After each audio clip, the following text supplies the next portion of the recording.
Hello, Jonathan. How are you doing today? Seth, as we've said before, on a scale of 1 to 13, with a 7 being the highest, I put myself at about a 4.5, I think. So, Okay. doing overall pretty good. Yeah. Okay. Whenever people say things like that, I picture like a parabola. I'm like, okay, Yeah. this is what it's like. Seven's the highest. Like, where's the 4 going to fall? So 4.5 is pretty good. Good. Well, I'm doing well too, and I'm excited to ask you this question. What would you do in this particular situation? Would you want to visit 100 countries in a year or live in your favorite country for a year? Ooh. It would be a really exhausting year, but I think I got to go with 100 countries in a year. I would get tired of that after about 3 weeks, but I think I would be excited You'd to... still have 49 weeks I know. to go. Just like changing where you're staying like every 3 or 4 days sounds pretty exhausting, but I just think it'd be too good of an opportunity to pass up. I might be talking myself out of it though, because it'd be really cool to be immersed in somewhere else. I don't know where I'd pick though for my favorite country. And honestly, if I went there for a year, I probably would not come back. Yeah. True. It'd be there for a year to start, right? I'd be like, okay, Right. I'm staying. I think I'm gonna have It to would go probably with a year, not be though. America. No, mine would not be. Yeah, I think I would live somewhere for a year though. Like, I feel like if for a year you could meet some people and, like, if not become fluent, like, you could pick up a lot of language in a year if you were immersed in it. That'd be so cool. That's what I'm going with. We disagree. We often agree with these. I know. This is a hard question, though. Yeah, I respect yours a lot. Like, I would have trouble finding the bathroom in all of those different locations in the middle of the night. Like, that happens to me, like, when I go to, like, a hotel. I wake up in the middle of the night, and first I'm like, where am I? And then I'm also like, how do I get to the bathroom? Like, where is it? Well, are we traveling the world in our passages today? Honestly, no. Okay. Our passages today are mostly tied together by nature, by trees, by a mustard seed, by things that exist in the natural world that have been used sort of as metaphors for what God's doing. So our gospel passage is short, and I just wanted to read it really quickly. This is Mark chapter 4, verses 26 to 34. Jesus also said, "The kingdom of heaven is as if someone would scatter seed on the ground, and would sleep and rise night and day, and the seed would sprout and grow. He does not know how. And the earth produces of itself first the stalk, then the head, then the full grain in the head. But when the grain is ripe, at once he goes in with his sickle, because the harvest is come." He also said, "With what can we compare the kingdom of God, or what parable will we use for it? It's like a mustard seed, which when sown upon the ground is the smallest of all the seeds on earth. Yet when it's sown, it grows up, and it becomes the greatest of all shrubs, and puts forth large branches, so that the birds of the air can make nests in its shade." With many such parables he spoke the word to them, as they were able to hear it. He did not speak to them except in parables, but he explained everything in private to his disciples. Just an aside, I love when it has to say, he explained everything in private to his disciples. He's like, these people are not getting it. Yeah. They need a little more tutoring. Like, they need an extra dose of teaching. That's just incredible to me. Well, I've been thinking about the way that this contrasts with some of the descriptions we see about God's kingdom in the Old Testament, especially in our readings from Ezekiel and in the Psalms for this week. In those passages, God's described like a giant tall cedar tree from Lebanon. This big bush. I guess it's sort of a bush. Sure. But big shrub. Big shrub. Foliage. Yes. And we see some of that in Mark, but that's like the end. But in the beginning, there's this little seed, this little tiny itty bitty piece that's going to start growing. And I wondered how that helps us think about where we see God active today, where we see the church. What little pieces do we see? What little glimmers of hope do we see that are going to spring forth and make something bigger? That are going to become so big that birds can nest in its branches and people can find shade by it.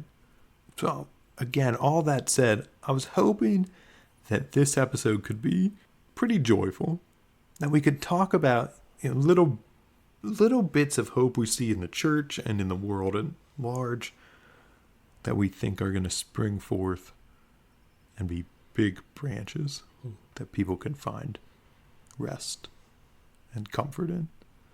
Do you have anything like that? Yeah, well, I'm really appreciating your framing, Seth, because I honestly didn't know how recording this episode was going to go. No, truly, like I was like, it has like nothing to do with you and your preparation at all. But just thinking about the day before this episode releases is going to be the anniversary of my dad's passing. The Sunday that we're talking about is Father's Day, which is just going to continue to be a sensitive point for me. And I think there's something that I'm excited about in thinking through seeds of hope right now. And that's not to, and I know certainly that you wouldn't have intended this or forced this either, but that is not to dismiss the other parts of all of that are still very hard and very fresh. But it also feels like a way to honor and celebrate my dad, to think about things that bring us joy and offer us hope too, because that was something that he was pretty into. So I want to think about something. I have two things that come into mind, and one of them is a little bit more substantive and weighty, and the other one's a little bit more trivial. Which one do you want to hear first? Let's go weighty first. Okay. I feel like usually we do it the other way. Yeah. but I'm like, no, let's dive in and then we'll swim. Right. And wade.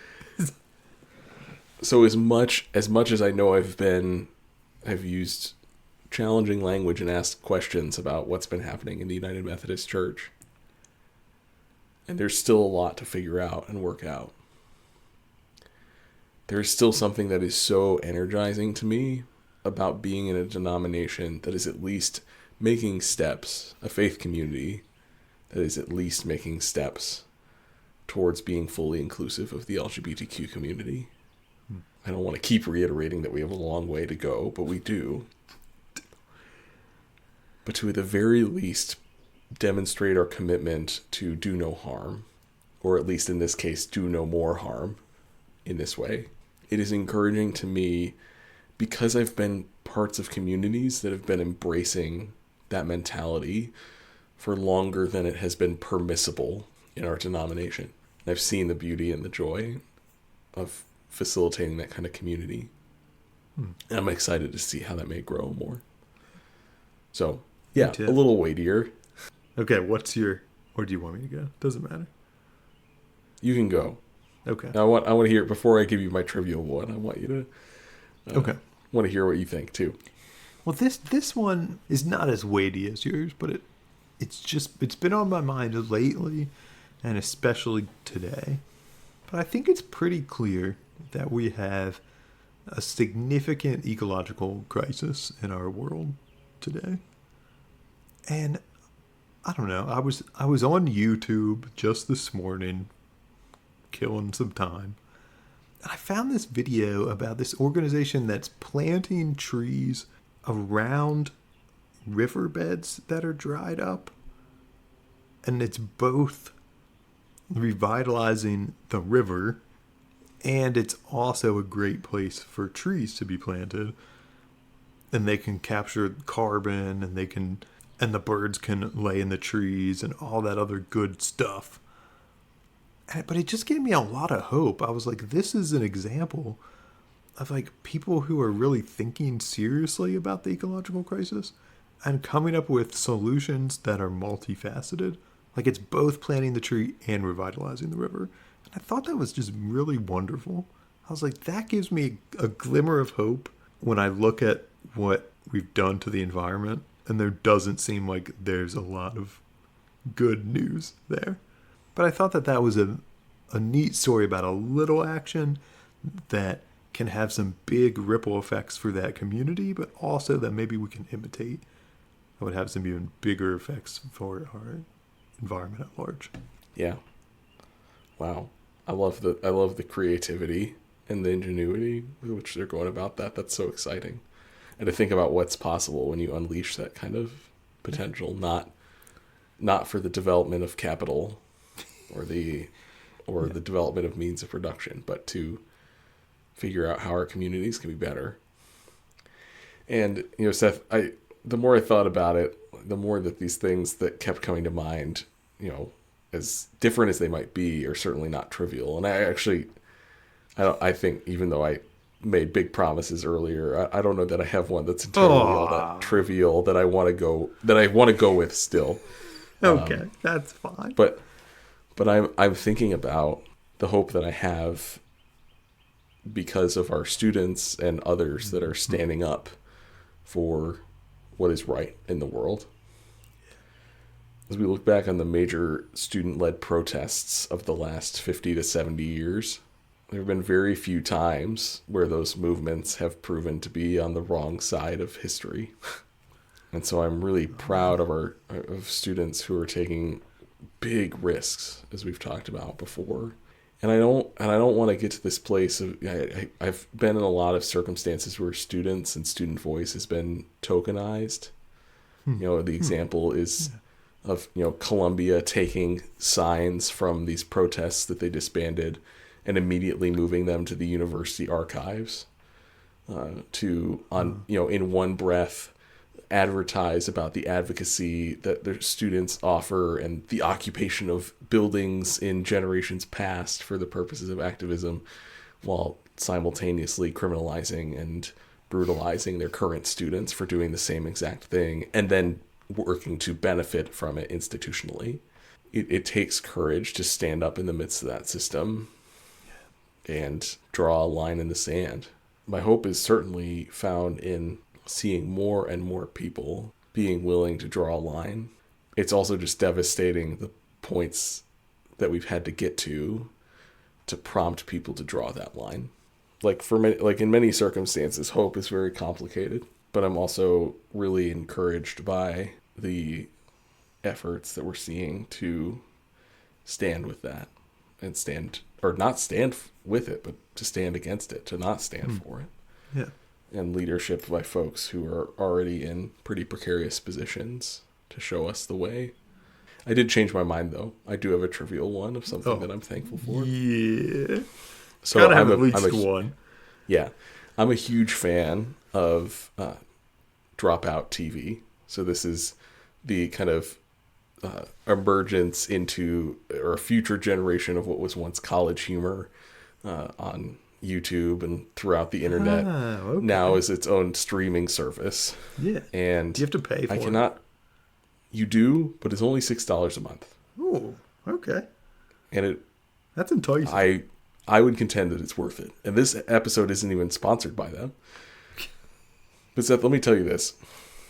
I might be a little isolated and insular to think that a streaming service that primarily has goofy and off-the-wall and sometimes pretty vulgar improv comedy games and other shows explicitly designed to make you laugh gives me hope.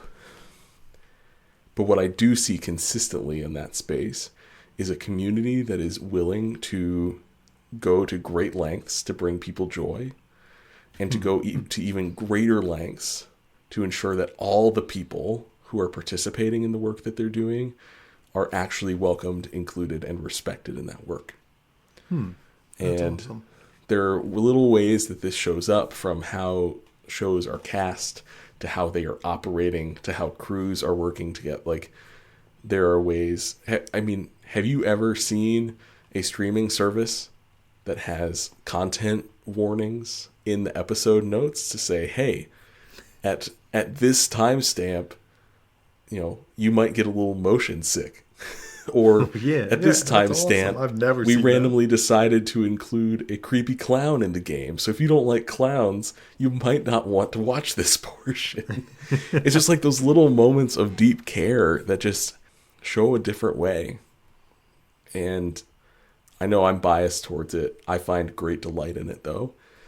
And it's seeing people that are willing to exert their creativity, kind of like what you were mentioning before about this ecological initiative. It's like people who are willing to exert their creativity in ways that are so well aligned with the values they express. Yeah, Is just awesome. really, really inspiring and hope-filled to me. And I think paying for that service, might be part of it. Like, we've come to expect so much of it for free. Mm-hmm. But if we want people to produce content that is A, funny, and B, like, well done, and C, takes care of people who are watching with content warnings and all these things, like, we should probably expect to pay those people for their labor, for the work that they're doing. So paying for it sometimes is actually one of the ways we can make sure it's done ethically, right? Mm-hmm. Yes. Sadly, it is one of the ways that we can do that the best in the system That we have. systems in which we operate. Yes. Unfortunately, that is one of the constraints of the system that we have. Anything else that's offering you hope right now, Seth? This is a really small one, but we live in a townhouse community, and the weather's getting warmer, and it is just awesome to me to see so many kids outside again. I don't know. This is completely anecdotal. I felt like when we moved in here 5 years ago, I saw a lot of kids outside, and then it had waned a little bit. Like last year, I felt like I didn't see nearly as many. But I feel like this year there are a lot of kids again, and it's just awesome to see people together outside. They're playing football, they're riding their bikes. Like, Marshall does not like it when I'm walking him because there's like a lot going on all the time, but I love seeing it. It's just brings me joy seeing everybody outside and together again. Mm-hmm. And I'm glad the weather can facilitate that. I hope and I think that, like, the bonds that all these kids form will carry over even when the weather isn't as nice, right? When school's out and they get to spend a lot of time together, I think it'll carry over even when they have to go back into the classroom. It's just great to see. This was great. This was a nice cheery one. That was the goal. I feel like we often talk about hard stuff, and rightly so. There is a lot of hard stuff in the world, and I think our faith has something to say about how we engage with that hard stuff. And every once in a while, it's also helpful to look for the good things that are happening. Look for the ways that God's at work in the world through all the tiny little stuff that starts growing, starts making a real difference. So will you pray with me, Jonathan? I'd love that, Seth. God, on the cross your kingdom looks doomed, but like the mustard seed, it sprouts like a weed. Help our faith to germinate the same way. When it seems lost, nurture it. And when it needs correcting, prune it. And let it uproot our lives so that we may show your love to all those in need. Through the one whose blood poured down from the cross like rain. Jesus Christ, our Savior and Lord.